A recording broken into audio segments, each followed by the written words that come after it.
গীতাৰ অধ্যায় 18 শ্লোক নম্বৰ 62 ভগৱানে স্বয়ং কৈ আছে যে অৰ্জুন সেই পৰমেশ্বৰৰ শৰণলৈ যোৱা যাৰ কৃপাত পৰম শান্তি আৰু শাশ্বত স্থান অৰ্থাৎ সতলোক প্ৰাপ্ত হ'ব। সেই পৰমেশ্বৰ কোন হয়, ক'ত আছে, কেনেকুৱা জানিবৰ কাৰণে নিশ্চয় শুনক জগতগুৰু তত্ত্বদৰ্শী সন্ত ৰামপাল দেৱ মহাৰাজৰ অমৃত বচন। সৰ্বপবিত্ৰ ধৰ্ম পবিত্ৰ শাস্ত্ৰৰ আধাৰত। ঋগ্বেদ মণ্ডল নম্বৰ 9 সূক্ত নম্বৰ 82 মন্ত্ৰ নম্বৰ 2। হে পৰমাত্মন, উপদেশ কৰাৰ ইচ্ছাৰে আপুনি অৰ্থাৎ জ্ঞান প্ৰদানৰ উদ্দেশ্যেৰে আপুনি মহাপুৰুষসকলৰ সৈতে লগ হয় আৰু আপুনি অত্যন্ত গতিশীল পদাৰ্থৰ দৰে যদি পৰমাত্মা একদিশীয় নহয় আৰু সৰ্বব্যাপী হয় তেন্তে গতি কৰি অহাৰ আৱশ্যকতা কি আছিল? অত্যন্ত গতিশীল পদাৰ্থৰ দৰে আমাৰ আধ্যাত্মিক যজ্ঞত প্ৰাপ্ত হয়। আপুনি এই কবিৰ দেৱ হয়। যেনেকৈ যজুৰ অৰ্থ যজুৰ বেদ লিখা হৈছে, তেনেকৈ কবিহৰ অৰ্থ আমি ইয়াত কবিৰ দেৱ লিখিব লাগিব। আপুনি কবিৰ দেৱ হয়, শুদ্ধ স্বৰূপ। আমাৰ পাপক দূৰ কৰি হে অমৰ পৰমাত্মা, হোম মানে অমৰ পৰমাত্মা, আমাক সুখ দিয়ক। এতিয়া পুণ্যাত্মাসকল, এয়া বেদত স্পষ্ট হৈ আছে যে সেই পৰমাত্মা কবিৰ দেৱ হয় আৰু উপদেশ দিয়াৰ উদ্দেশ্যেৰে তেওঁ তাৰ পৰা খোজকাঢ়ি নিজৰ তৃতীয় ধাম সতলোকৰ পৰা গতি কৰি সশৰীৰে আহে আৰু তেওঁ কবিৰ দেৱ হয়। তেওঁৰ নাম কবিৰ দেৱ। এতিয়া আগলৈ চাওঁ। ঋগ্বেদ মণ্ডল নম্বৰ 9 সূক্ত নম্বৰ 82। পবিত্ৰ যজ্ঞত ৰক্ষাৰ পৰা আপুনি প্ৰাপ্ত হয় আৰু পৃথিৱীকে আদি কৰি লোকান্তৰত গতি কৰি কৰি আপহ সৰ্বব্যাপক নহয়, ইয়াত ভুল লিখিছে। আপহ মানে আপুনি স্বয়ং গতিশীল হৈ বিৰাজমান হয়। হে মুক্তিদাতা, হে মোৰ মালিক, কিমান সত্যতা ভৰি আছে এইবোৰত আমাৰ সদগ্ৰন্থত। এতিয়া আপোনালোকক আকৌ দেখুৱাইছো ঋগ্বেদ মণ্ডল নম্বৰ 9 সূক্ত নম্বৰ 97, 56 আৰু 57, অৰ্থাৎ ঠাইত ইয়াৰ প্ৰমাণ দিয়া আছে। চাব, ঋগ্বেদ মণ্ডল নম্বৰ 9 সূক্ত নম্বৰ 97, এয়া 56 নম্বৰ মন্ত্ৰ। উক্ত পৰমাত্মা যাৰ বিষয়ে আগতে কোৱা হৈছে, তেওঁ সৰ্বজ্ঞ, সকলোকে পবিত্ৰ কৰোতা, সূক্ষ্মৰ পৰা সূক্ষ্ম শক্তিৰ তেওঁ প্ৰেৰক। তেওঁ হৈছে সৰ্ব উৎপাদক পৰমাত্মা, সম্পূৰ্ণ লোকৰ প্ৰকাশক। সেই প্ৰকাশস্বৰূপ পৰমাত্মা, সেই তেজোময় শৰীৰযুক্ত পৰমাত্মা জ্ঞান যজ্ঞত জ্ঞানৰ প্ৰেৰণা কৰি ৰক্ষা যোগ বৰণীয় পুৰুষক অতি একেবাৰে সন্নিহিত প্ৰাপ্ত হয়, একেবাৰে লগত, অৰ্থাৎ একেবাৰে তেওঁৰ সংঘ কৰে। আকৌ 57 প্ৰকাশস্বৰূপ পৰমাত্মাক দৃঢ় প্ৰতিজ্ঞা কৰোতা, যিসকল সদ্গুণৰ প্ৰভাৱত মহাপুৰুষ হৈছে তেওঁলোকে প্ৰাপ্ত কৰে।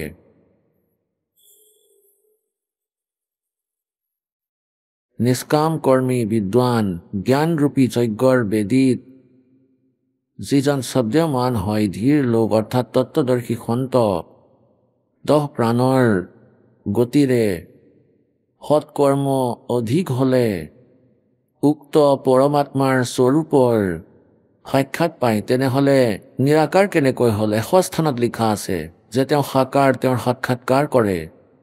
এতিয়া চাওক, ঋগ্বেদ মণ্ডল নম্বৰ 9 সূক্ত নম্বৰ 98 তৃতীয় মন্ত্ৰত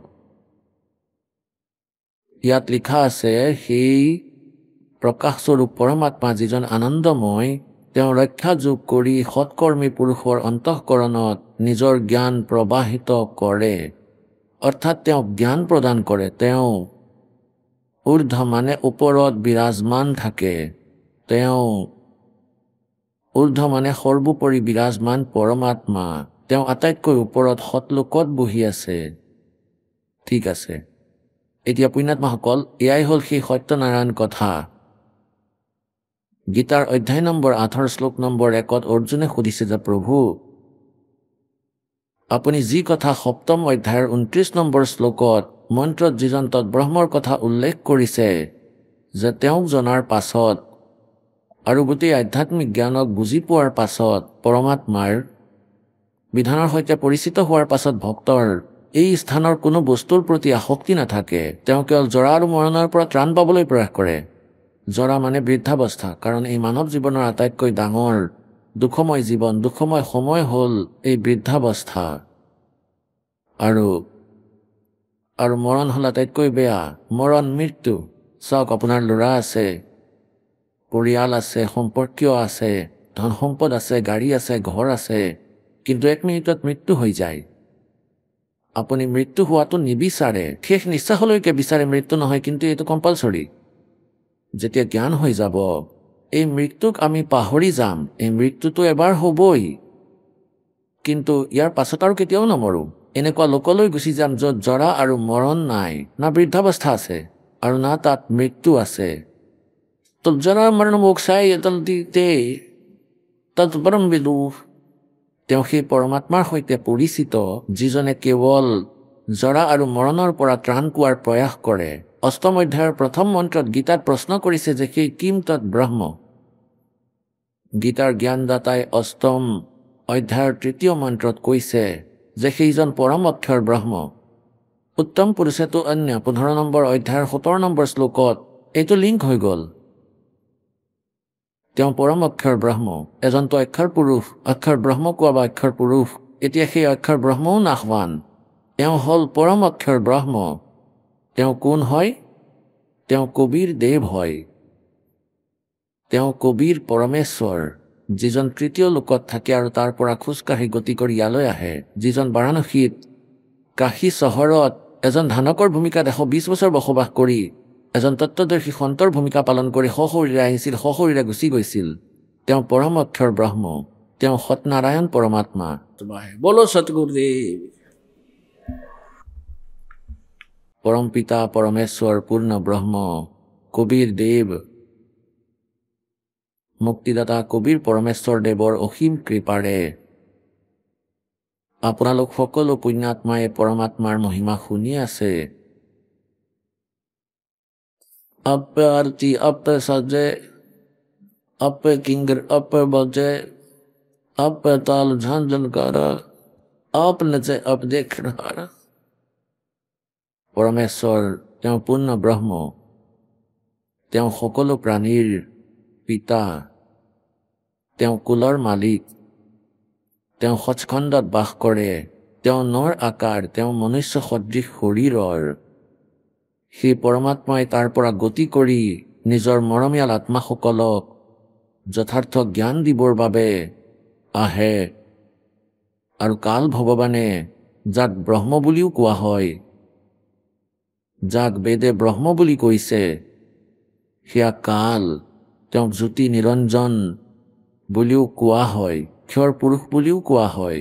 ক্ষৰ পুৰুষ 21 ব্ৰহ্মাণ্ডৰ স্বামী ব্ৰহ্মা বিষ্ণু মহেশ্বৰ, এই ক্ষৰ পুৰুষৰ, এই কালৰূপী ব্ৰহ্মৰ পুত্ৰ। দুৰ্গা এওঁলোকৰ ব্ৰহ্মা বিষ্ণু মহেশ্বৰৰ মাতা। আৰু এই আটাইকেইজনে মিলি আমাক পৰমেশ্বৰৰ মৰমৰ আত্মাসকলক ইয়াত কালৰ জালত আবদ্ধ কৰি থৈছে। পৰমেশ্বৰে কৈছে, বন্দী ছোড় হামাৰা লামল, আজৰ অমৰ হে অস্থিৰ ঠামল। কবিৰ দেৱে, কবিৰ চাহেবে নিজৰ মৰমৰ আত্মাসকলক নিজৰ জ্ঞান দিবলৈ স্বয়ং নিজেই আহে। পৰমেশ্বৰ কবিৰ দেৱে আমাক পৰমাত্মাৰ ভক্তিৰ এটা বিধান বনাই দিছিলে। এই কালক, এই ব্ৰহ্ম ক্ষৰ পুৰুষক এই 5খন বেদ দিছিলে প্ৰভুৱে, পৰমেশ্বৰে, যে তুমি মোৰ মৰমৰ আত্মাসকলক এই ভক্তিবিধি সম্পৰ্কে কৈ দিবা। কিন্তু এওঁ আমাৰ সৈতে কি খেলিমেলি কৰিলে, কিমান প্ৰবঞ্চনা কৰিলে। এই কাল ভগৱানে 4খন বেদ আমাক দি দিলে, ঋগ্বেদ, যজুৰ্বেদ, সামবেদ আৰু অথৰ্ববেদ। কিন্তু সূক্ষ্ম বেদ লুকুৱাই দিলে, যাৰ ভিতৰত পূৰ্ণ পৰমেশ্বৰক পোৱাৰ, সেই পৰমেশ্বৰৰ সম্পূৰ্ণ পৰিচয় তেওঁৰ মন্ত্ৰৰ বিধি জপ কৰাৰ বিধি তাত বিদ্যমান আছিল।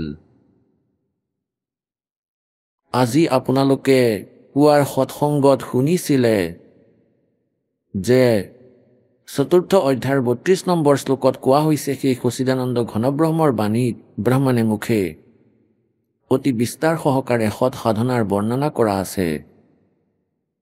আৰু ইয়াক জনাৰ পাছত আপোনালোক সকলো কৰ্মবন্ধনৰ পৰা মুক্ত হৈ যাব, পূৰ্ণ মুক্তি প্ৰাপ্ত কৰিব। সেয়া হ'ল তত্ত্ব জ্ঞান। এয়া সচিদানন্দ ঘন ব্ৰহ্মৰ বাণী, এয়া কবিৰ বাণী। আপোনালোকে ঋগ্বেদ মণ্ডল নম্বৰ 9 সূক্ত নম্বৰ ৯৬ মন্ত্ৰ 1ৰ পৰা 20লৈকে 21লৈকে দেখিছে, পঢ়িছে। তাত স্পষ্টকৈ লিখা আছে যে সেই পৰমেশ্বৰৰ নাম কবিৰ দেৱ হয়। কবিৰ দেৱ, আমি তেওঁক কবিৰ চাহেব বুলি কওঁ। আৰু তেওঁ কবিৰ বাণীৰ জৰিয়তে নিজ মহিমা লোকোক্তিৰ মাধ্যমেৰে, দোহাৱলীৰ মাধ্যমেৰে, কবিতাৰ মাধ্যমেৰে শুনায়। আৰু তেওঁ অমৰ পৰমাত্মা কবিৰ দেৱ। গতিকে পুণ্যাত্মাসকল, শ্ৰীমদ ভাগৱত গীতাৰ অধ্যায় নম্বৰ 4 শ্লোক নম্বৰ 32ত সেই কবিৰ বাণীৰ বিষয়ে কোৱা হৈছে যে সেই ব্ৰহ্মণে মুখে, ব্ৰহ্মণে মানে সচিদানন্দ ঘন ব্ৰহ্ম অৰ্থাৎ পৰমক্ষৰ ব্ৰহ্ম, মুখে মানে তেওঁৰ মুখ কমলেৰে উচ্চাৰিত সেই জ্ঞানত কবিৰ বাণীত বিস্তাৰিতভাৱে কোৱা হৈছে। গীতাৰ অধ্যায় নম্বৰ 4 শ্লোক নম্বৰ 34ত কোৱা হৈছে যে সেই জ্ঞানৰ বিষয়ে তুমি তত্ত্বদৰ্শী সন্তৰ ওচৰলৈ গৈ বুজি লোৱা, আৰু তেওঁ তোমাক সেই অমৰ পৰমেশ্বৰ সৎনাৰায়ণ ভগৱানৰ, সৎনাৰায়ণৰ কথা শুনাব, যথাৰ্থ জ্ঞান দিব। গতিকে সেয়া সচিদানন্দ ঘন ব্ৰহ্মৰ বাণী, কবিৰ বাণীত সেই যথাৰ্থ জ্ঞান আছে। ইয়াক সূক্ষ্ম বেদ বুলিও কোৱা হয়। এয়া কাল ভগৱানে ব্ৰহ্মই গুপ্ত কৰি পেলাইছিলে, লুকুৱাই থৈছিলে। সেই জ্ঞান প্ৰদান কৰিবলৈ পৰমাত্মা সৎলোকৰ পৰা ইয়াত কালৰ লোকলৈ আহে, নিজৰ সেই মৰমীয়াল আত্মাসকলক যথাৰ্থ জ্ঞান দিবলৈ। এতিয়া কাল ভগৱানে কি কৰিলে যে এই গোটেই ওলোটা জ্ঞান নিজৰ দূতক অৰ্থাৎ বাৰ্তা প্ৰেৰণ কৰা সকলৰ মাধ্যমেৰে ওলোটা জ্ঞান প্ৰচাৰ কৰি দিলে। চাৰিও বেদত বৰ্ণিত বিধিৰে এনে তিনিও বেদ ভক্তিৰ কাৰণে, অথৰ্ববেদ যি হয় ইয়াত বিজ্ঞান কাণ্ড বেছিকৈ আছে, যজুৰ্বেদ, ঋগ্বেদ আৰু সামবেদ, এই তিনিও বেদতে যিবোৰ ভক্তিৰ বিধি বৰ্ণিত কৰা আছে, ইয়াৰ দ্বাৰা পৰমাত্মা প্ৰাপ্তি নহয়। যজুৰ্বেদ অধ্যায় নম্বৰ 40 মন্ত্ৰ নম্বৰ 15ত কোৱা হৈছে যে ওম কৰ্তো সমৰ কেলৱে সমৰ কৰ্তোম সমৰ। ওম নামৰ জপ কাম কৰি কৰি স্মৰণ কৰিব পাৰা, বিশেষ অনুভূতিৰে স্মৰণ কৰা। মনুষ্য জীৱনৰ প্ৰথম কৰ্তব্য মানি সাধনা কৰক। তো বস্মান্তম শৰীৰম, যেতিয়া তোমাৰ শৰীৰ এৰি যাব, শৰীৰৰ অন্ত পৰিব, তেতিয়া সেই অমৰত্ব প্ৰাপ্ত হ'ব তোমাৰ, যি ওম নামেৰে হ'ব পাৰে। শ্ৰীমদ ভাগৱত গীতা অধ্যায় নম্বৰ 8 শ্লোক নম্বৰ 13ত কোৱা হৈছে ওম ইতি একাক্ষৰম ব্ৰহ্ম ব্যৱহাৰণ মামম সমৰণ ইয়ে পৰিয়াতি তজম দেহম সয়াতি পৰমাম গতিম।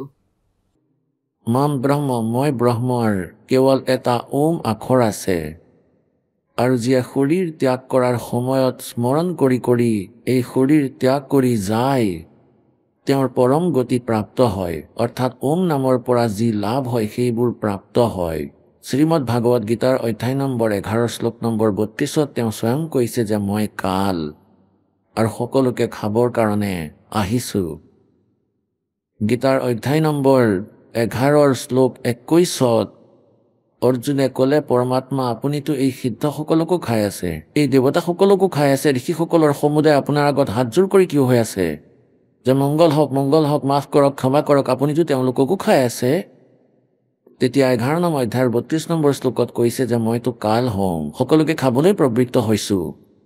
শ্ৰীকৃষ্ণ কাল নাছিল, কাৰণ তেওঁ প্ৰথমতেতো তাত তেওঁৰ লগতে আছিলে, তেওঁ অৰ্জুনৰ ৰিলেটিভছ আছিলে।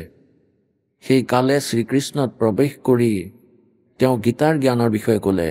শ্ৰীমদ ভাগৱত গীতাৰ অধ্যায় নম্বৰ 11 শ্লোক নম্বৰ 46ত অৰ্জুনে কৈছে যে হে সহস্ৰা বাহু, অৰ্থাৎ 1000 বাহু থকা ভগৱান আপুনি আপোনাৰ সেই চতুৰ্ভুজ ৰূপত আহক। কাৰণ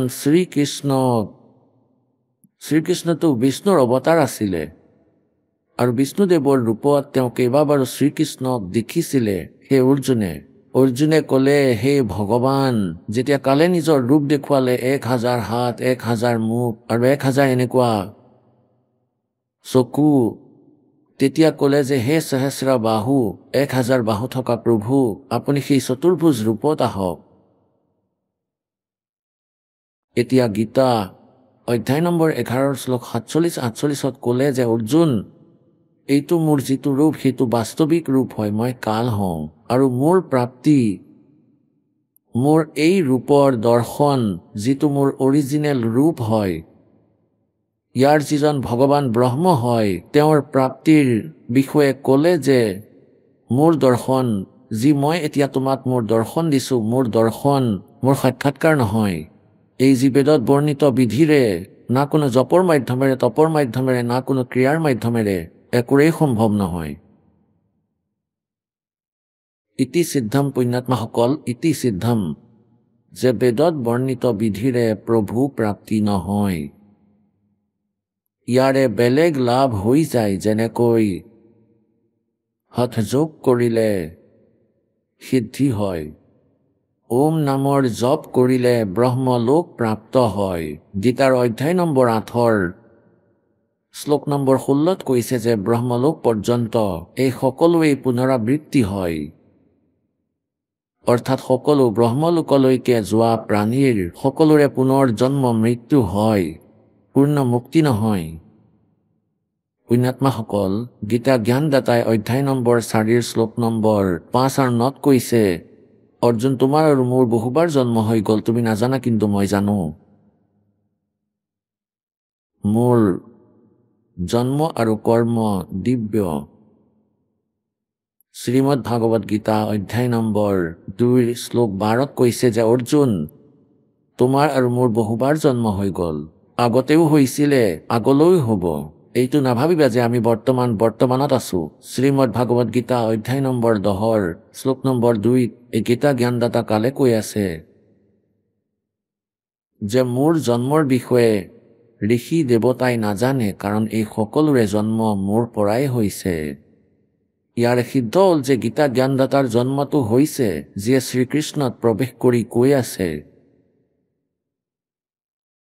কিন্তু ব্ৰহ্মা বিষ্ণু মহেশ্বৰ তেওঁৰ উৎপত্তিৰ লগত পৰিচিত নহয়, কাৰণ তেওঁলোক তেওঁৰ পুত্ৰ। এতিয়া যেনেকৈ পিতৃৰ ডেট অফ বাৰ্থ সন্তানে জানিব নোৱাৰে, ককা দেউতাই ক'ব পাৰিব। গতিকে পৰমেশ্বৰ কবীৰদেৱে এওঁলোক সকলোৰে জন্মপত্ৰ পৃথক পৃথকভাৱে খুলি কৈছে। আপুনি সৃষ্টি ৰচনাৰ বিষয়ে শুনিছে, পুস্তক বনাই থোৱা হৈছে, তাত পঢ়িছে, তেন্তে সেই পৰমেশ্বৰে আহি এই সকলোৰে জন্ম মৃত্যু স্থিতি আৰু তেওঁলোকৰ সামৰ্থ্যৰ বিষয়ে আমাক ক'লে, আমাক জ্ঞান দিলে পৰমাত্মাই। গতিকে কোৱাৰ অৰ্থ এইটোৱেই যে বেদত বৰ্ণিত বিধিৰে পৰমাত্মা প্ৰাপ্ত হোৱা নাই। সিদ্ধিবোৰ আহিল, এটম বোম তৈয়াৰ হ'ল আৰু আকৌ ব্ৰহ্মলোকলৈকে গৈ পুনৰ নিজৰ পুণ্যক শেষ কৰি 84 লাখ জনীত, পশু জনীত, চৰাই জনীত ঘূৰি ফুৰি থাকে। এয়া ইয়াৰ অটল বিধান। যেতিয়ালৈকে আমি শ্ৰীমদ ভাগৱত গীতাৰ অধ্যায় নম্বৰ 17 শ্লোক নম্বৰ 23 বৰ্ণিত সেই মন্ত্ৰ ওম তৎসৎ, ওমটো ব্ৰহ্মৰ, তৎ হ'ল পৰব্ৰহ্মৰ আৰু সৎ এয়া পৰম অক্ষৰ ব্ৰহ্মৰ। তৎ আৰু সৎ এয়া সাংকেতিক হয়, ওম ডাইৰেক্ট হয় ব্ৰহ্মৰ, আৰু তৎ এয়া সাংকেতিক আৰু সৎ এয়াও সাংকেতিক। এই বিষয়ে দাসে ক'ব, আৰু দাসৰ বাহিৰে এই মন্ত্ৰৰ দান কৰাৰো কাৰো অধিকাৰ নাই। এয়া কেৱল মাত্ৰ এই দাসেহে প্ৰদান কৰিব পাৰে। এয়া পৰমাত্মাৰ আদেশ। আৰু এই দাসৰ পৰা নাম প্ৰাপ্ত কৰি কোনো পাপী আত্মাই স্বয়ং গুৰু হৈ নাম প্ৰদান কৰে, তেনেহ'লে সেয়া ডুপ্লিকেট গুৰু। সিহঁতৰ পৰা বাচি থাকিবা, সিহঁতে নিজৰ জীৱন ব্যৰ্থ কৰি আছে, কাৰণ পৰমাত্মাৰ সৈতে প্ৰবঞ্চনা কৰি আছে। সিহঁতে কালৰ দূতৰ কাম কৰি আছে। তেওঁলোকৰ পৰা সাৱধান। আৰু কালে আমাৰ সৈতে কেনেধৰণৰ অত্যাচাৰ কৰি আছে যে এই কালে আমাক এনেকুৱা সাধনা দি দিছে ব্ৰহ্মই নিজৰ নকলি গুৰু ঋষি মহৰ্ষিৰ দ্বাৰা মণ্ডলেশ্বৰৰ দ্বাৰা। আৰু তেওঁলোকে যেনেকুৱা সাধনা কৰিছিলে তাৰ যোগেদি প্ৰভু প্ৰাপ্তি নহয়। ফলত সকলোৱে নিজৰ নিজৰ মতামত কৈ দিলে যে পৰমাত্মা নিৰাকাৰ।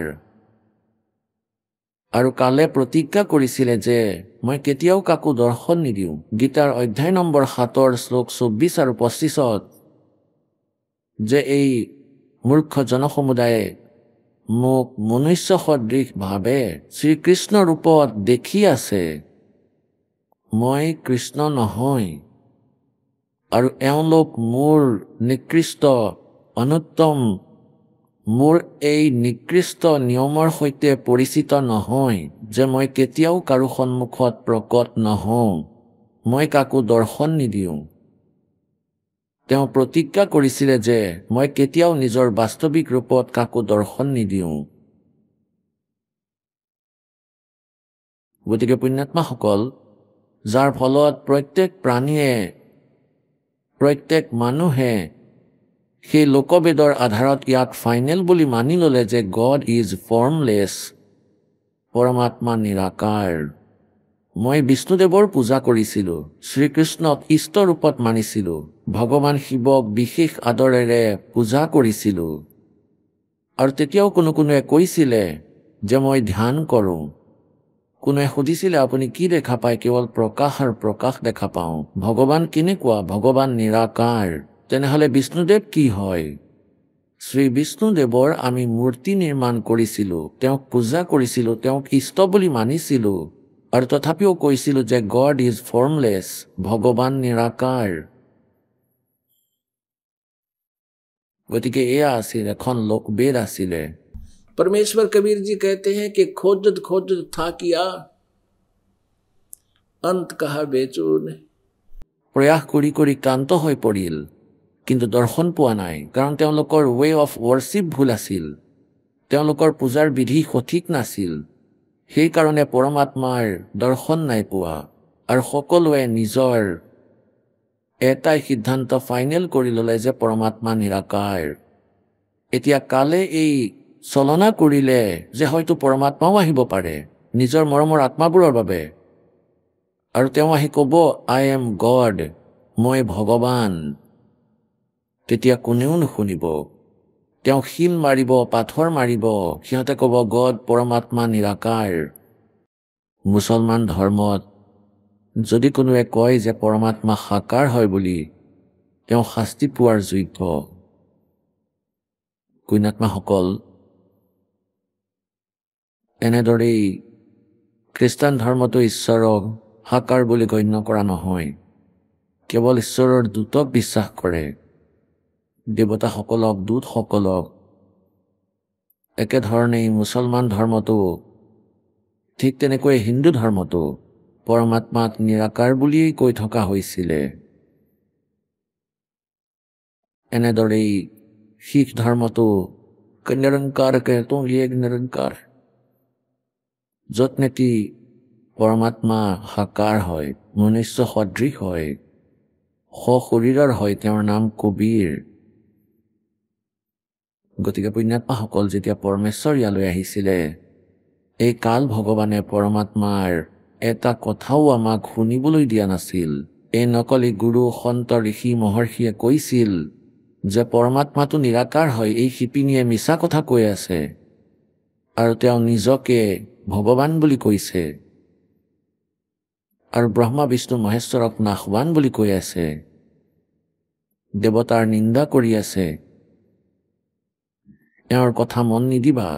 হিন্দুসকলে কয় এওঁ মুছলমান, মুছলমানসকলে কৈছিলে এওঁ হিন্দু, এওঁৰ কথা নুশুনিবা। আৰু পৰমাত্মাই কৈছিলে হিন্দু और मुसलमान के बीच में मेरा नाम कबीर और आतन उद्धार कारणे अवगत धरा शरीर। তেওঁ কৈছে হিন্দু আৰু মুছলমানৰ মাজত মোৰ নামেই কবীৰ, আৰু তোমালোকৰ কল্যাণ কৰিবলৈ অবিগত সেই পূৰ্ণ পৰমাত্মাই কবিৰ ৰূপত প্ৰকট হয়, কিন্তু আমাৰ বুদ্ধিয়ে কাম কৰা নাছিলে। পুণ্যাত্মাসকল, পৰমেশ্বৰ কবিৰ দেৱ আৰু মহৰ্ষি ৰামানন্দ দেৱৰ এটা সৎসংগ হৈছিল, তেওঁলোকৰ মাজত বিচাৰ বিবেচনা হৈছিল, আধ্যাত্মিক জ্ঞান চৰ্চা হ'ল। কবিৰ পৰমেশ্বৰ দেৱে এই মহৰ্ষি ৰামানন্দ পণ্ডিত দেৱৰ শিষ্য বিবেকানন্দ দেৱক এটা প্ৰশ্ন কৰিছিলে। তেওঁ সৎসংগ কৰি আছিলে, আৰু যি স্বামী ৰামানন্দ দেৱ আছিলে তেওঁ বিষ্ণুদেৱৰ উপাসক আছিলে, বিষ্ণুদেৱক ঈশ্বৰ বুলি মানিছিলে। বিবেকানন্দ দেৱে সৎসংগ কৰি আছিলে, শ শ্ৰদ্ধালু প্ৰেমেৰে শ্ৰদ্ধা সহকাৰে সৎসংগ শুনি আছিলে। তেওঁ কৈ আছিলে যে শ্ৰী বিষ্ণুদেৱ তেওঁ অজৰ অমৰ হয়, তেওঁৰ কোনো মাতা পিতা নাই, তেওঁ সৰ্বেশ্বৰ মহেশ্বৰ সকলোৰে মালিক, তেওঁৱেই পূজাৰ যোগ্য সৰ্বসুখ প্ৰদানকাৰী ভগৱান, তেওঁৰ কোনো জন্ম মৃত্যু নহয়, তেওঁৱেই ব্ৰহ্মা ৰূপত উৎপত্তি কৰে আৰু বিষ্ণু ৰূপে তেওঁ স্থিতি কৰে আৰু শিৱ ৰূপে সংহাৰ কৰে। তেওঁ অজৰ অমৰ, দীঘল দীঘল কাহিনী শুনাইছিলে। তেওঁৱেই শ্ৰীকৃষ্ণ ৰূপে আবিৰ্ভাৱ হৈছিল, তেওঁৱেই শ্ৰীৰামচন্দ্ৰ ৰূপত আবিৰ্ভাৱ হৈছিল, এনেকুৱা বহুত কাহিনী শুনালে। তেতিয়া পৰমেশ্বৰ কবিৰ দেৱে থিয় হৈ প্ৰশ্ন কৰিলে যে স্বামীদেৱ, আপুনি কৈছে যে শ্ৰী বিষ্ণুদেৱৰ কোনো মাতা পিতা নাই, আৰু মই এজন ব্ৰাহ্মণে পঢ়ি আছিল, কথা শুনাই আছিল, মই তেখেতৰ পৰা শুনিলো যে শ্ৰী বিষ্ণুদেৱৰ জন্ম ভগৱান শিৱ আৰু পাৰ্বতীৰ পৰা হৈছে। শিৱপুৰাণ ৰুদ্ৰ সংহিতা অধ্যায় নম্বৰ 6 আৰু 7 আপুনি কৈছে অজৰ অমৰ বুলি, তেওঁৰ কোনো মাতা পিতা নাই, অনুগ্ৰহ কৰি এই শংকাৰ সমাধান কৰক। और ये भी बताइए कि कौन ब्रह्मा का पिता है, कौन विष्णु की माँ, शंकर का दादा कौन है, हमको दे बता। আৰু যেতিয়াই তেওঁ শিৱপুৰাণ মেলি চালে, তাত পোনপটীয়াভাৱে লিখা আছে যে সদা শিৱ আৰু দুৰ্গাৰ মিলনৰ ফলত বিষ্ণুদেৱৰ জন্ম হৈছিল, তেওঁৰ নাম বিষ্ণু ৰখা হৈছিল।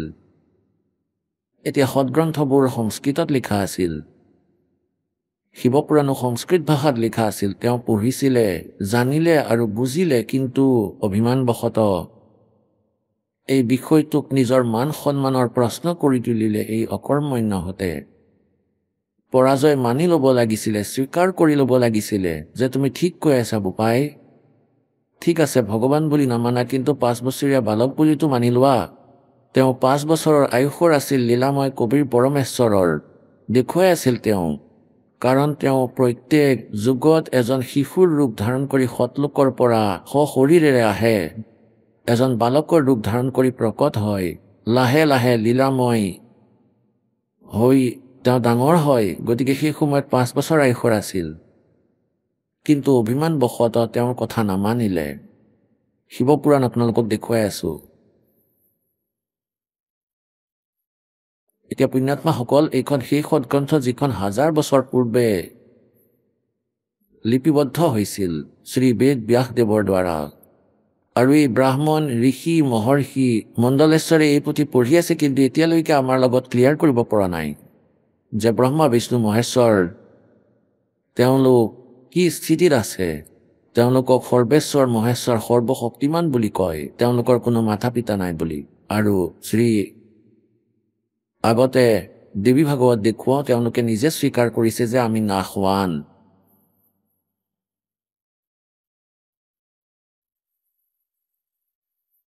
পুণ্যাত্মাসকল, পৰমাত্মাক পোৱাৰ আৰু পূৰ্ণ মুক্তি লাভ কৰা একেবাৰে সহজ বিষয়, একেবাৰে সহজ, আটাইতকৈ ইজি।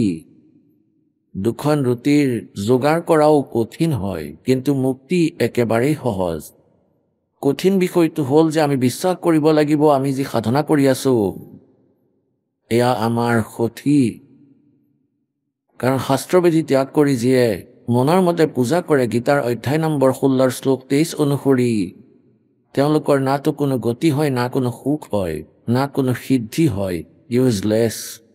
এই দাসৰ উদ্দেশ্য হ'ল আপোনালোকক একেবাৰে পৰিপক্ক কৰি তোলো যে আমি যি সাধনা কৰি আছো এয়া ফাইনেল হয়। তাৰোপৰি এনেকুৱা এটা পদ্ধতি আছে, এনেকুৱা ধন দি দিছে পৰমাত্মাই, শ্বাস প্ৰশ্বাসৰ স্মৰণ, এটা উশাহৰ মূল্যও ইমান বেছি হয় যাৰ বৰ্ণনা কৰিব নোৱাৰি। আৰু ইয়াক যিকোনো ব্যক্তিয়ে কৰিব পাৰে, শ্ৰমিকেও কৰিব পাৰে, মহাজন শেঠ ধনীয়েও কৰিব পাৰে, ৰজায়ো কৰিব পাৰে, প্ৰজায়ো কৰিব পাৰে, আৰু অতি সহজতেই কৰিব পাৰে।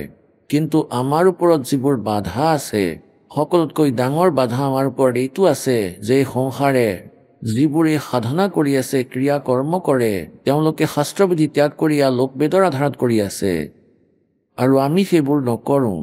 যদি আমি সেইবোৰ কৰোঁ তেনেহ'লে আমাৰ নাম খণ্ড হৈ যাব, বিধি ভংগ হৈ যাব, আমি ফাউল হৈ যাম, আৰু ফাউল হ'লে গেমত আমি পৰাজিত হ'ম। গতিকে আমি যেনেকৈ সীতাক এডাল ৰেখা টানি দিয়া হৈছিলে যে ইয়াৰ বাহিৰলৈ নাযাবা, তেতিয়া সুৰক্ষিত থাকিবা। তেতিয়া ৰাৱণ আহিছিল ভিক্ষা খুজিবলৈ, সীতাই ভাবিলে যে কিনো হ'ব, ৰেখাৰ পৰা দুখোজ বাহিৰত গৈ যদি এই সাধুজনক আটা দি দিওঁ।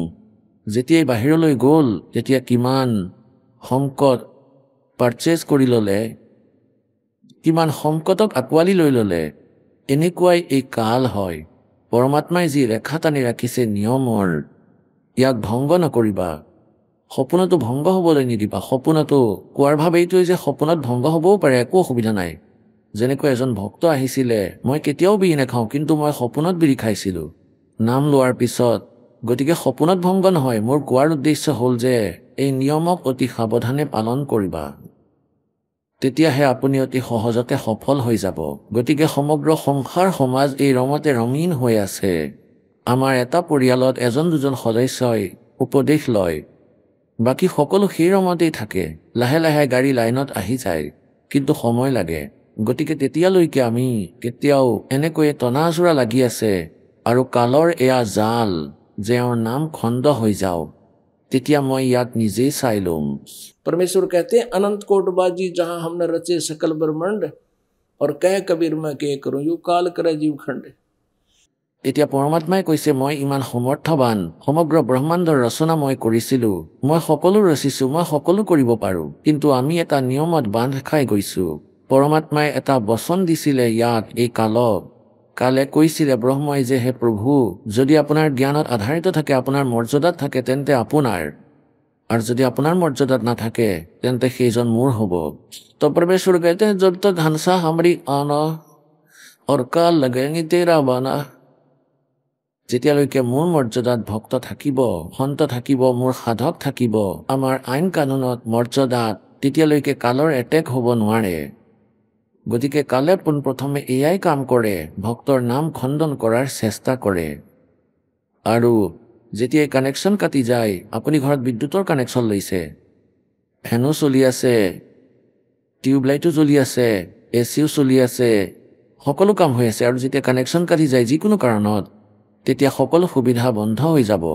ঠিক একেদৰে এবাৰ যদি পৰমাত্মাৰ পৰা আপোনাৰ নাম খণ্ডন হৈ যায়, তেতিয়া আপোনাৰ ওচৰত পৰমাত্মাৰ পাৱাৰ নাহিব, আপোনাৰ কাৰ্য সম্পন্ন নহ'ব। আৰু কালে বহুত চেষ্টা কৰে, কিন্তু वही बात है जो गुरु वचन पर डट गए कट गए फंद 84 के। গুৰুৰ বচন অতি অৱশ্যেই পালন কৰিব লাগিব। যদি ভক্তি বিচাৰা, তেন্তে কোৱাৰ ভাৱ এইটোৱেই যে পৰমাত্মাক কোৱা অতিকৈ সহজ। और नाम उठत नाम बैठत नाम सोवत जागवे नाम खाते नाम पीते नाम से ती लागवे। সকলো সদগ্ৰন্থই একেটাই কৈ আছে। গীতাতো গীতাৰ জ্ঞানদাতাই ব্ৰহ্মই কৈ আছে যে অৰ্জুন, তুমি যুদ্ধ কৰা আৰু প্ৰতি সময়ত মোৰ স্মৰণো কৰা। এয়াই সূক্ষ্মবেদত কৈছে যে কে নাম উঠতে নাম ব্যৰ্থতে নাম সোত জাগবে নাম খাতে নাম পিতে নাম চেতি লাগবে যেতিয়াই জালত ফচিবা 5-6বাৰ স্মৰণ কৰিবা আৰু এটা শ্বাস প্ৰশ্বাসৰ স্মৰণৰ অৰ্থাৎ এবাৰ সৎনামৰ বিধি অনুসৰি সাধনা কৰিলে বহু ফল পোৱা যায় সতনাম পালড় ৰংগৰি ও পাল্লাৰ এটা ফালে তুমি সৎনামৰ স্মৰণ তোলা और 14 लोग चढ़ावे राम रंगोरी हो और 3 लोग এই পৃথিৱী স্বৰ্গ আৰু পাতাল লোক পাঁচং দৰে ৰংগোৰী हो और তোলা তোলা তোলা ৰাম ৰংগোৰী এদিনত 400-500বাৰ জপ কৰা এক শ্বাস প্ৰশ্বাসৰ স্মৰণত তুমি চেট হৈ পৰিবা কিন্তু আমি কি কৰি আছো আমাৰ লগত বেছি সুবিধা হয় যেনেকৈ পৰিয়ালৰ সকলোৱে নাম লোৱা নাই তেওঁলোকৰ ওপৰত বিপদ অহা দেখিলে আমি শবাৰ প্ৰাৰ্থনা জনাওঁ মনে মনে তেতিয়া তেওঁলোকেও সহাৰি পায় আপোনাৰ এই উপাৰ্জনৰ পৰা আৰু ইয়াৰ সঠিক উপায়টো হ'ল যে সম্পূৰ্ণ পৰিয়ালেই নাম লৈ লওক কোনো আত্মীয় স্বজনেও শৰণলৈ আহিব পাৰে তেতিয়া আমি কাৰোৰে বাবে প্ৰাৰ্থনা কৰাৰ প্ৰয়োজন নহ'ব আমাৰ উপাৰ্জন সুৰক্ষিত আৰু তেওঁলোকো সুখী কাৰণ ভগৱানে ৰক্ষা কৰিব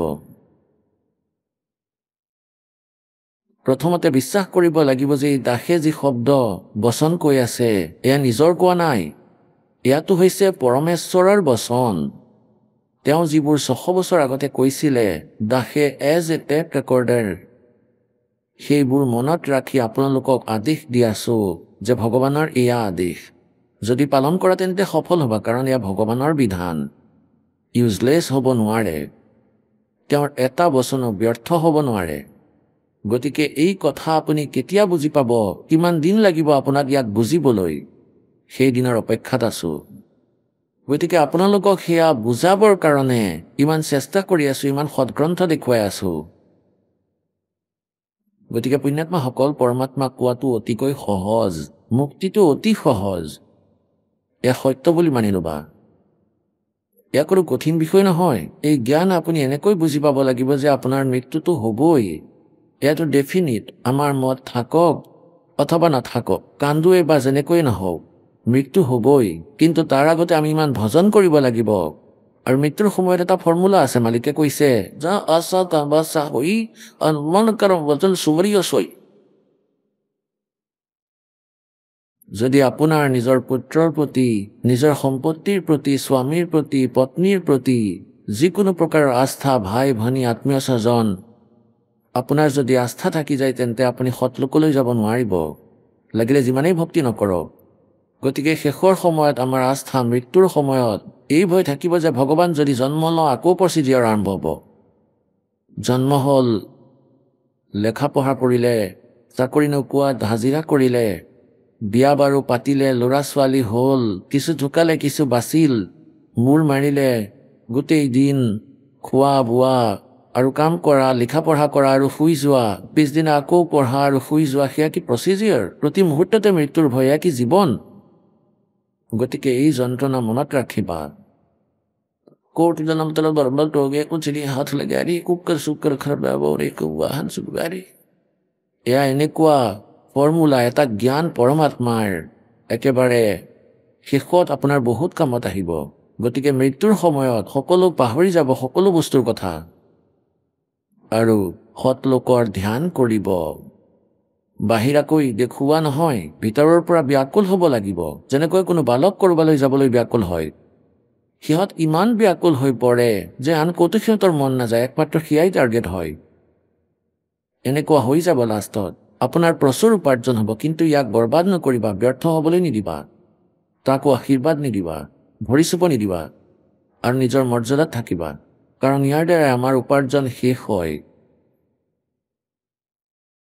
এই ৰক্ষা কবচ এই ফৰ্মুলা আপোনালোকে মনত ৰাখিব এই কাৰণেই আপোনালোকক মতা হয় যে প্ৰত্যেক সৎসংগত আপোনালোকক এই ভগৱানৰ ৰঙেৰে ৰঙীন কৰি দিয়া যায় এই সৎসংগত বহুতো ফল পইণ্টটো বৰ্ণনা কৰা হয় আৰু বহুত নতুন নতুন বস্তু প্ৰত্যেক সৎসংগত আপোনাৰ কিবা নহয় কিবা জ্ঞান দিয়া হয় সেয়েহে অন্তিম উশাহলৈকে এই জ্ঞান যজ্ঞও আপোনালোকে কৰি থাকিবই লাগিব সৎসংগলৈ আহিব লাগিব দৰ্শনৰ বাবে আহিব লাগিব কাৰণ যেতিয়ালৈকে আমি ৰোগী হৈ আছো ডক্তৰৰ স্পৰ্শত থাকিব লাগিব আৰু আমি ৰোগী এই হস্পিটালত, এই কালৰ হস্পিটালত আমি আছোঁ।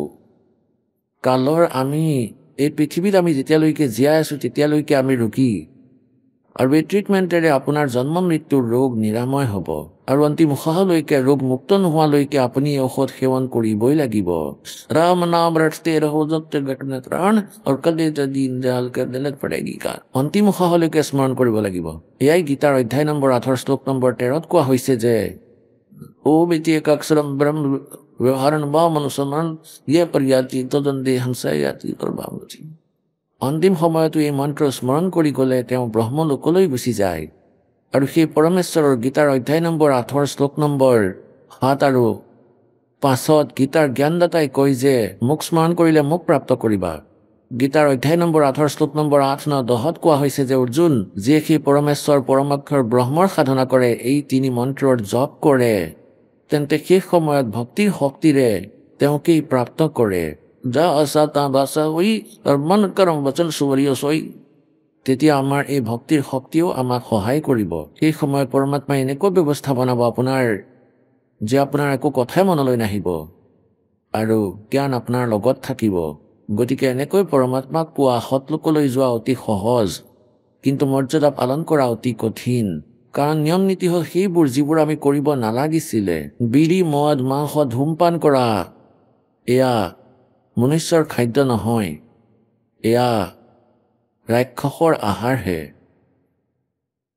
আৰু তাৰোপৰি উৎকোচ লোৱা, বেয়া দৃষ্টিৰে চোৱা, এইবোৰ এনেই কোনো সভ্য ব্যক্তিৰ কাৰ্যকলাপ নহয়। তেনেহ'লে এই মৰ্যাদা পালন কৰিবা যে আন উপাসনা নকৰিবা। তোমালোকৰ জ্ঞান হৈ যাব যে আন দেৱ দেৱীৰ পূজা কৰিব নালাগে। এতিয়া আমি দেৱ দেৱীৰ পূজা কৰোঁ আৰু তেওঁলোকৰ পূজা কৰি আমি কি পালোঁ? ভূত হ'লোঁ, প্ৰেত হ'লোঁ, 84 লাখ যোনিত কষ্ট ভুগি আছোঁ। আৰু আমাৰ সমাজ এওঁলোকৰ পূজাত অটুট হৈ আছে। যদি কোনোৱে কৈ দিয়ে দেৱ দেৱীৰ পূজা নকৰিবা, তেতিয়া শুনিও মান্তি নহওঁ। মুখ বেগা কৰি ক'ব, যোৱা, কি ক'ব আহিছা? দেৱ দেৱীৰ পূজাও কৰিবলৈ নিদিয়ে, য'ত নেকি আমাৰ সদগ্ৰন্থবোৰেও মানা কৰিছে। এতিয়া আপোনাৰ সন্মুখত কিছু প্ৰমাণ দিম। গতিকে প্ৰথমে আমি দেখুৱাব বিচাৰিছিলোঁ যে ব্ৰহ্মা বিষ্ণু মহেশ্বৰৰ স্থিতি কি। এওঁলোক নাশৱান আৰু এওঁলোকক আমি অজৰ অমৰ বুলি মানি আছিলোঁ। চাওক, শ্ৰীমদ দেৱী ভাগৱত গীতা, গীতা প্ৰেছ গৰখপুৰৰ পৰা প্ৰকাশিত, সচিত্ৰ মোটা টাইপ, কেৱল হিন্দী।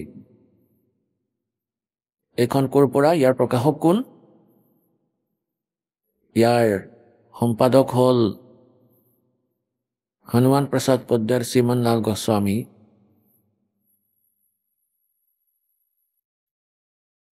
ইয়াৰ প্ৰকাশক এবং মুদ্ৰক হ'ল গীতা প্ৰেছ গৰখপুৰ, গোবিন্দ ভৱন কাৰ্যালয়, কলকাতাৰ সংস্থান। এওঁলোকৰ ফোন আৰু ফেক্স নম্বৰ 123 পৃষ্ঠাত। 3য় স্কন্ধ। ভগৱান বিষ্ণুদেৱে কৈ আছে, নিজৰ মাতৃ দুৰ্গাৰ স্তুতি কৰি থাকোঁতে এই বচন কৈ আছে, তুমি শুদ্ধ স্বৰূপা, এই সমগ্ৰ সংসাৰ তোমাৰ পৰাই উদ্ভাসিত হৈ আছে। মই ব্ৰহ্মা আৰু শংকৰ, মই ব্ৰহ্মা আৰু শংকৰ, বিষ্ণুদেৱে কৈ আছে, আমি সকলো তোমাৰ কৃপাৰেই বিদ্যমান। আমাৰ আবিৰ্ভাৱ অৰ্থাৎ জন্ম আৰু তিৰুভাৱ মানে মৃত্যু হয়। আমাৰ জন্ম আৰু মৃত্যু হয়, কিন্তু তুমি নিত্য জগত জননী, প্ৰকৃতি আৰু সনাতনী দেৱী। স্পষ্ট হৈ গ'ল কোৱা যে আমিতো নাশৱান, আমাৰ জন্ম মৃত্যু হয়, আমি চিৰস্থায়ী নহয়, অবিনাশী নহয়। ভগৱান শংকৰে কৈছে, দেৱী, যদি মহাভাগ বিষ্ণু তোমাৰ পৰাই প্ৰকট হৈছে, তেন্তে তেওঁৰ পাছত উৎপন্ন হোৱা ব্ৰহ্মাও তোমাৰেই বালক হ'ল। তেনেহ'লে মই তমুগুণী লীলা কৰা শংকৰ কি তোমাৰ সন্তান নহয়? অৰ্থাৎ মোকো উৎপন্ন কৰোতা তুমিয়ে হয়, শিৱে। সম্পূৰ্ণ সংসাৰৰ সৃষ্টি কৰাত তুমি অত্যন্ত চতুৰ। এই সংসাৰৰ সৃষ্টি, স্থিতি আৰু সংহাৰত তোমাৰ গুণ সদায় সমৰ্থ। এই 3 গুণৰ পৰা উৎপন্ন হোৱা আমি, ৰজগুণ ব্ৰহ্মা, সদগুণ বিষ্ণু, তমগুণ শিৱ, অৰ্থাৎ ব্ৰহ্মা বিষ্ণু আৰু শংকৰ নিয়ম অনুসাৰী কাৰ্যত তৎপৰ থাকে। পুণ্যাত্মাসকল, এইটো স্পষ্ট হৈ গ'ল যে ব্ৰহ্মা বিষ্ণু মহেশ্বৰ নাশৱান, অজৰ অমৰ নহয়। দুৰ্গা এওঁলোকৰ মাতৃ। আৰু লগতে এইটোও ক্লিয়াৰ হ'ল যে আহক আমি এতিয়া সেই শ্ৰদ্ধালুসকলৰ অনুভৱবোৰ জানো যিসকলে জগতগুৰু তত্ত্বদৰ্শী সন্ত ৰামপাল দেৱ মহাৰাজৰ পৰা দীক্ষা প্ৰাপ্ত কৰিছে তথা তেওঁৱেই কোৱা ভক্তি মাৰ্গ এওঁলোকে অৱলম্বন কৰি আছে। নমস্কাৰ ছাৰ। নমস্কাৰ ছাৰ। ছাৰ কি নাম আপোনাৰ? মোৰ নাম লালাৰাম দেৱাংগন, গাঁও ভৰতপুৰ, জিলা বালোদ, ছত্তীশগড়। ছাৰ সন্ত ৰামপাল দেৱ মহাৰাজৰ পৰা নাম দীক্ষা আপুনি কেতিয়া ল'লে? মই সদগুৰু ৰামপাল দেৱ মহাৰাজৰ পৰা 24 জানুৱাৰী 2020 প্ৰথম নাম লৈছিলোঁ। ছাৰ কি কাম কৰে আপুনি? মই বৰ্তমানটো ৰিটায়াৰ্ড হৈছোঁ, 2007 ৰিটায়াৰ্ড হৈছিলোঁ। মই আয়কৰ বিভাগত প্ৰশাসনিক অধিকাৰীৰ পদৰ পৰা ৰিটায়াৰ্ড হৈছোঁ। ছাৰ সন্ত ৰামপাল দেৱ মহাৰাজৰ পৰা নাম দীক্ষা লোৱাৰ আগতে আপুনি কি ভক্তি সাধনা কৰিছিল? নাম লোৱাৰ আগতে মই যিবোৰ প্ৰথা আগৰ পৰাই চলি আহিছে, যিবোৰ মাতা পিতাই কৰিছিলে সেইবোৰেই কৰিছিলোঁ। মই মোৰ ধৰ্মৰ প্ৰতি আগ্ৰহ আছিল, সেইবাবে মোৰ ব্ৰহ্মকুমাৰীৰ জ্ঞান ভাল লাগিল। মই তেওঁলোকৰ হেড অফিচ মাউণ্ট আবুলৈ গৈছিলোঁ। তাত তেওঁলোকে কৈছিলে আপুনি যে আৰ্থিক দান কৰে তাৰ সলনি নিজৰ বেয়াবোৰ দান কৰি দিয়ক। গতিকে মই প্ৰথমে নন ভেজ, ড্ৰিংক, স্মকিং সকলো কৰিছিলোঁ। সাংসাৰিক বেয়া মোৰ লগত বহুত আছিলে। গতিকে মই সংকল্প লৈছিলোঁ যে এইবোৰ সকলো এৰি দিম। কিন্তু 1983 গৈছিলোঁ মই, তেতিয়া মই নন ভেজ এৰি দিছিলোঁ। তাৰপিছত মই স্মকিং আৰম্ভ কৰি দিছিলোঁ, তাৰপিছত ড্ৰিংকো আৰম্ভ কৰি দিছিলোঁ। তেতিয়া এই সকলোবোৰ লাহে লাহে 92ত মই মদ এৰিছিলোঁ। মোৰ মায়ে কৈছিলে পুত্ৰ তুমি সংসাৰত বহুত দুখ কষ্ট পাই আছা, কেতিয়াবা যদি কিবা সংকট আহে ভগৱানক নাপাহৰিবা। এয়া মোৰ মাৰ বচন আছিল। তেন্তে আপুনি সন্ত ৰামপাল দেৱ মহাৰাজৰ শৰণলৈ কিয় আহিলে? কেনেকৈ আহিলে আপুনি সন্ত ৰামপাল দেৱ মহাৰাজৰ শৰণলৈ? মাৰ এই কথাবোৰৰ বাবে মই প্ৰথমৰ পৰাই ধৰ্মৰ লগত তৃষ্টি আছোঁ। আৰু মই ৰিটায়াৰ হোৱাৰ পাছতো মোৰ এয়া নিত্য কাৰ্য, মানে মই নিউজ শুনিছিলোঁ আৰু ধাৰ্মিক চেনেল চাইছিলোঁ। গতিকে সেয়া চাওঁতে এদিন মই টিভিত সাধনা চেনেল লগাই দিলোঁ। তেতিয়া মই প্ৰবচন শুনিবলৈ আৰম্ভ কৰিলোঁ। তেতিয়া মোৰ বহুত ভাল লাগিল। তেতিয়াৰ পৰাই মই তেওঁৰ কথা শুনিয়ে থাকিলোঁ আৰু তেওঁৰ পৰা মই বহুত জ্ঞান পালোঁ। আৰু আগতে যেতিয়া মই পঢ়ি আছিলোঁ তেতিয়া কবিৰৰ দোহা মোৰ বহুত ভাল লাগিছিল। মোৰ আত্মা মোহিত হৈ গৈছিলে। সৰুৰ পৰাই মই বৰ দুখত আছিলোঁ, বহুত কষ্ট ভুগিছিলোঁ।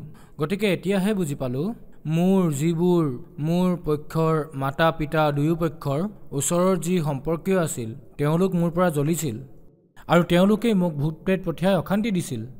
মই সেই সময়ত ইমান বেমাৰত পৰিছিলোঁ যে মোৰ কি বেমাৰ আছিল নিজেই গম পোৱা নাছিলোঁ। তাৰপিছত লাহে লাহে যেতিয়া ঔষধ খাইছিলোঁ সেই ঔষধেও একো কাম কৰা নাছিলে আৰু মোৰ হাৰ্ট এটেক 2003ত আহিছিলে। সেই সময়ত ডক্টৰে ক'লে যে আপোনাৰ বাবে স্মকিং বিষ, ইয়াক এৰি দিয়াটোৱেই আপোনাৰ বাবে ভাল হ'ব। গতিকে মই সেয়াও এৰিলোঁ। আৰু এনেকুৱা কৰি আগতে 2003টো মই হাৰ্টৰ সমস্যাৰ বাবে চিন্তাত পৰিছিলোঁ। এনেইতো বহুত বেমাৰ আছিল, কি বেমাৰ আছিল মই নিজেই নাজানো। আৰু তাৰপিছত 2014ত মোৰ আলচাৰেটিভ প্লাটিছৰ প্ৰব্লেম হ'ল। তাৰো বহুত ডক্টৰৰ পৰা চিকিৎসা কৰাইছিলোঁ। কিন্তু শেষত মই ৰায়পুৰত ডক্টৰ সোলংকি, যিজন কুলদীপ সোলংকি, তেওঁৰ পৰা চিকিৎসা কৰালোঁ। সেই সময়তে মই পৰমাত্মাৰ শৰণলৈও আহি গৈছিলোঁ। গতিকে তাৰ পৰাই মোৰ লাভ হোৱা আৰম্ভ হ'ল। ছাৰ আপোনাৰ কি বেমাৰ আছিল? এনেতো মোৰ বহুত বেমাৰ আছিল, মই নিজে গম পোৱা নাছিলোঁ। কিন্তু মুখ্য বেমাৰসমূহ কওঁ, 2003ত মোৰ হাৰ্ট এটেক আহিল। তেতিয়া মই চেক কৰাত ডক্টৰে ক'লে যে আপোনাৰ হাৰ্টত ব্লকেজ বহুত বেছি আছে, 40%ৰ পৰা 99%লৈকে। তেতিয়া মই ভয় খালোঁ। তাৰপাছত তেওঁলোকে ক'লে যে অপাৰেশ্যন কৰাব লাগিব। ভগৱানক ক'লোঁ মোৰ যাতে অপাৰেশ্যন নহওক আৰু মই ঠিক হৈ যাওঁ। তেতিয়া ডাক্তৰৰ পেনেলটোৱে ক'লে যে আপোনাৰ অপাৰেশ্যন কৰাব নালাগে, কিন্তু গোটেই জীৱনটো ঔষধ খাব লাগিব। আৰু মই গোটেই জীৱনটো ঔষধে খাই থাকিলোঁ। কিন্তু মোৰ যিটো দ্বিতীয় বেমাৰ আছিল 2014ত হৈছিল, তাক আলচাৰেটিভ কলাইটিছ বুলি কয়। তাতো বহুত কষ্ট পাইছিলোঁ মই। মোৰ বাৰে হাগনি হৈছিলে, কুমুদৰ পৰা উঠিবই নাপাওঁ, আকৌ লাগি যায়। তেতিয়া সেই ডক্টৰে ক'লে যে আপোনাৰ ভিতৰৰ অংগ বাহিৰলৈ ওলাই আহিব। যদি ঔষধ নাখায়, বাছি নচলে, তেন্তে আপোনাৰ ভিতৰৰ অংগ ওলাই আহিব। তাৰপিছত আপুনি বহুত সমস্যাত পৰি যাব। তাৰপিছত মই সেই ডক্টৰক ক'লোঁ। তাৰপিছত মই এজন ডক্টৰৰ কথা গম পালোঁ যে super speciality doctor Solanki doctor Kuldeep Solanki নাম ৰায়পুৰৰ তেতিয়া তালৈ গ'লোঁ তেতিয়া তেওঁ তাত যিবোৰ কৰিলে তেতিয়া মোৰ লাভ হোৱা আৰম্ভ হ'ল সেই সময়ত মই পৰমাত্মা সন্ত ৰামপালদেৱ মহাৰাজৰ শৰণলৈ আহি গৈছিলোঁ তেতিয়াৰ পৰাই মোৰ সকলো লাভ হ'বলৈ ধৰিলে আৰু মই এতিয়া আগতকৈ ভালে আছোঁ আৰু মোৰ সাংসাৰিক যি বেয়া আছিলে সেয়াও শেষ হ'ল যিবোৰ মই ক'লোঁ আগতে যে নিচা কৰিছিলোঁ এয়া কৰিছিলোঁ ননভেজ খাইছিলোঁ সকলোবোৰ এৰি দিলোঁ মই ছাৰ আপোনাৰ হাতত এইখন কি মোৰ যে আলচাৰেটিভ পলাইটিছ আছিল ৰায়পুৰত যে ট্ৰিটমেণ্ট কৰাইছিলোঁ তাৰে ৰিপৰ্ট এয়া ছাৰ আপুনি কৈছে যে আপোনাৰ আলচাৰেটিভ পলাইটিছ নামৰ বেমাৰ আছিল আৰু বহুতো বেমাৰ আছিল আপোনাৰ তেন্তে কি সন্ত ৰামপালদেৱ মহাৰাজৰ শৰণলৈ অহাৰ পিছত এই বেমাৰবোৰ ভাল হ'লনে হয় ছাৰ মই 24 জানুৱাৰীত নাম দীক্ষা লৈছিলোঁ সন্ত ৰামপালদেৱ মহাৰাজৰ পৰা আৰু 29 জানুৱাৰীত মই তেওঁৰ ওচৰলৈ গ'লোঁ ডক্টৰ সোলংকিৰ ওচৰলৈ ৰায়পুৰজনৰ ওচৰলৈ তেতিয়া তেওঁ মোৰ ক্লনস্কপি কৰিলে ক্লনস্কপি কৰি গম পালে যে মোৰ বেমাৰ বহুত বেছি হৈ গৈছে আৰু বিয়পি গৈ আছে তেতিয়া মই তেওঁক এইটোও ক'লোঁ যে ছাৰ মোৰ ওপৰৰ ফালেও প্ৰব্লেম হয় তেতিয়া তেওঁ এণ্ড্ৰস্কপি কৰালে মোৰ গলৰ আৰু গলত তেওঁ গম পালে যে আপোনাৰ যি বেমাৰ আছিল সেয়া বিয়পি ওপৰলৈকে আহি গৈছে আৰু আপোনাৰ ফুলিও গৈছে ভোজন নলী ফুলি ডাঙৰ হৈ গৈছে সেইবাবে আপোনাৰ খোৱা লোৱা কৰাত কষ্ট হয় গতিকে তেওঁ সেয়াও ঠিক কৰি দিলে তাৰপিছত মোৰ যিটো চমৎকাৰ বুলি ভাবোঁ মই এয়া পৰমাত্মা সন্ত ৰামপালদেৱে কৰিছে মোৰ লগত কাৰণ তাৰ আগতে মই বহুত কষ্টত আছিলোঁ তেওঁৰ কাৰণেই মই ঠিক হ'ব পাৰিলোঁ মই ইমান ভাবুক হৈ গৈছোঁ যে মই ক'বই পৰা নাই মই তেওঁৰ উপকাৰ কেনেকৈ পাহৰোঁ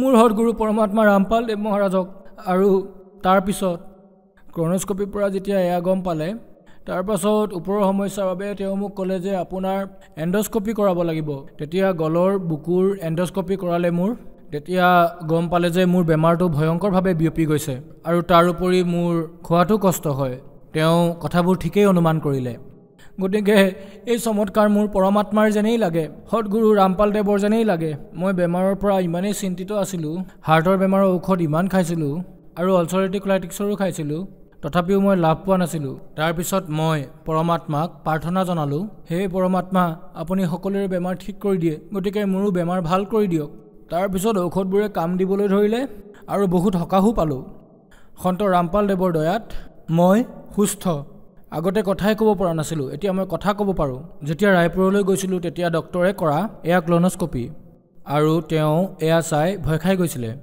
যে ইমান ভয়ংকৰ আলচাৰেটিভ প্লাইটিছ মই আজিলৈকে দেখা নাছিলোঁ আপোনাৰ বহুত বেছি হৈছে তেওঁ মোকতো অৰেলিয়ে কৈছিলে কথাটো ডক্টৰৰ ওচৰলৈ মোৰ ল'ৰা দিনেশ মোৰ লগত গৈছিলে তাক দেখুৱাইছিল সিও দেখি ভয় খাইছিল তাৰপিছত ক'লে মই ক'লোঁ তেওঁক ছাৰ মই ওপৰতো প্ৰব্লেম পাওঁ তেতিয়া তেওঁ মোৰ গলৰো এণ্ডস্কপি কৰালে তেতিয়া তেওঁ ক'লে যে আপোনাৰ বেমাৰ ওপৰলৈকে বিয়পি আহিছে আৰু আপোনাৰ ভোজন নলীডাল সৰু হৈ গৈছে সেইবাবে আপুনি চাগে খোৱা লোৱাত অশান্তি পায় কথা কোৱাত অসুবিধা পায় তেওঁৰ কথা ঠিকেই ওলাল তাৰপিছত মই সদগুৰু ৰামপালদেৱ মহাৰাজক প্ৰাৰ্থনা জনালোঁ তেতিয়া তেওঁ মোক কোৱাৰ যোগ্যও কৰিলে আৰু খোৱাৰ যোগ্যও কৰিলে এতিয়া মই আগতকৈ সুস্থ অনুভৱ কৰোঁ তেওঁক প্ৰাৰ্থনা কৰাৰ পাছতেই মোৰ বেমাৰ ভাল হ'ল এয়া মোৰ এণ্ডস্কপি মোৰ যে গলত হৈছিলে সেয়া একেবাৰে গম পাব আৰু মোৰ গলৰ কথা তেওঁলোকে গম পালে আৰু ক'লে যে আপোনাৰ বেমাৰ বিয়পি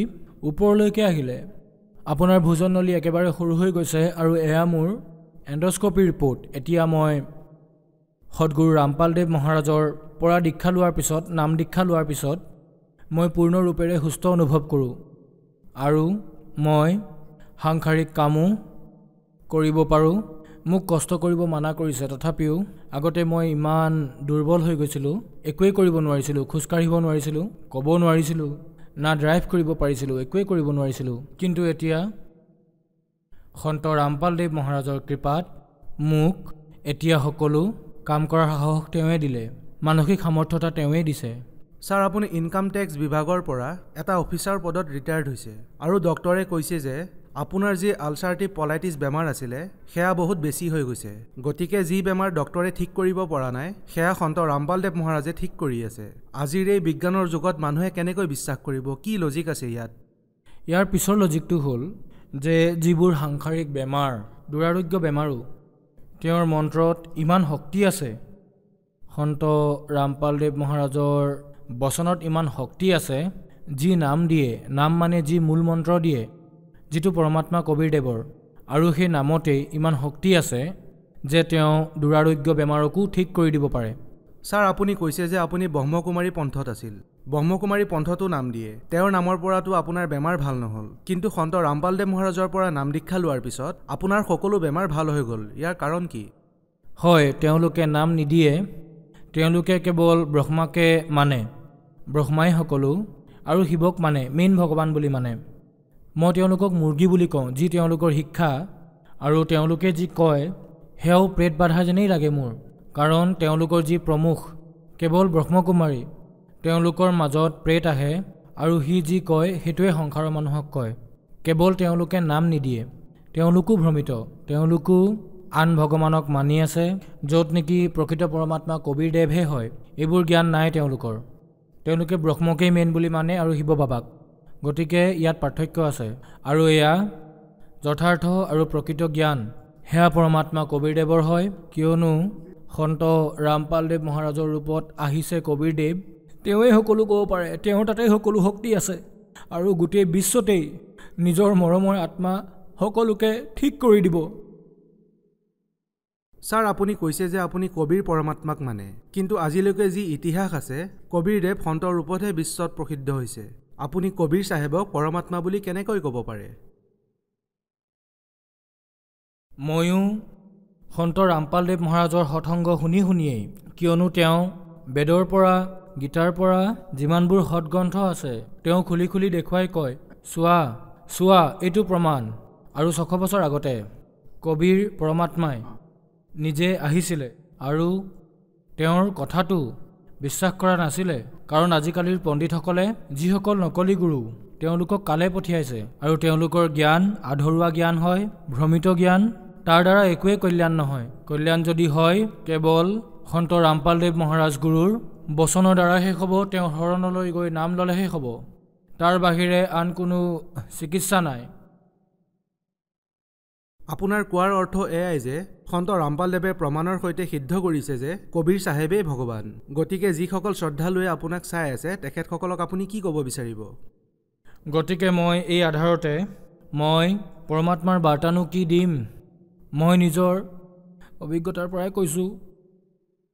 তেওঁৰ যি কৃপা বৰশী আছে, তেওঁ সাক্ষাৎ কবীৰদেৱ সন্ত ৰামপালদেৱ মহাৰাজৰ ৰূপত আহিছে, আৰু যাক এই সোজা আত্মাই বিশ্বাস নকৰে আৰু তেওঁৰ শৰণলৈ যোৱাত আপত্তি কৰে, যেতিয়া তেওঁলোকে বুজি আহিব তেতিয়াহে সকলো আত্মাৰে কল্যাণ হ'ব। তেওঁ মানৱ ৰূপত আহিছে, তেওঁলোকৰ কল্যাণ কেৱল সৎগুৰু সন্ত ৰামপালদেৱ মহাৰাজৰ শৰণলৈ যোৱাৰ বাবেহে, আৰু নাম দান দীক্ষা ল'লেহে হ'ব কল্যাণ। আত্মকল্যাণ কৰোৱাই মানৱ জনমৰ মুখ্য উদ্দেশ্য হয়, এই কথাও তেওঁৱেই কৈছে। ছাৰ, সন্ত ৰামপালদেৱ মহাৰাজৰ পৰা নাম দীক্ষা কেনেকৈ ল'ব পাৰি?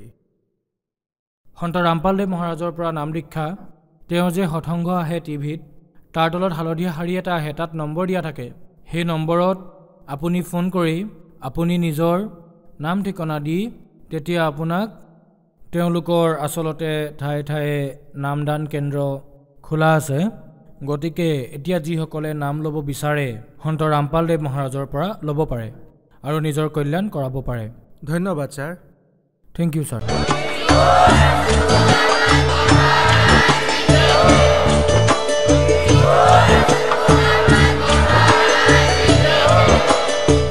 আপুনি শুনি আছিলে জগতগুৰু তত্ত্বদৰ্শী সন্ত ৰামপালদেৱ মহাৰাজৰ মংগল প্ৰবচন। অধিক জানিবৰ বাবে ভিজিট কৰক আমাৰ ৱেবছাইট www.jagatgururampalji.org। সন্ত ৰামপালদেৱ মহাৰাজৰ শুভ আশীৰ্বাদত সমগ্ৰ বিশ্বতে 500তকৈও অধিক নাম দীক্ষা কেন্দ্ৰ আছে, য'ত সন্ত ৰামপালদেৱ মহাৰাজৰ দ্বাৰা বিনামূলীয়া নাম দীক্ষা দি থকা হৈছে। আপোনাৰ নিকটৱৰ্তী নাম দীক্ষা কেন্দ্ৰৰ ঠিকনা জানিবলৈ সম্পৰ্ক কৰক 8222880541।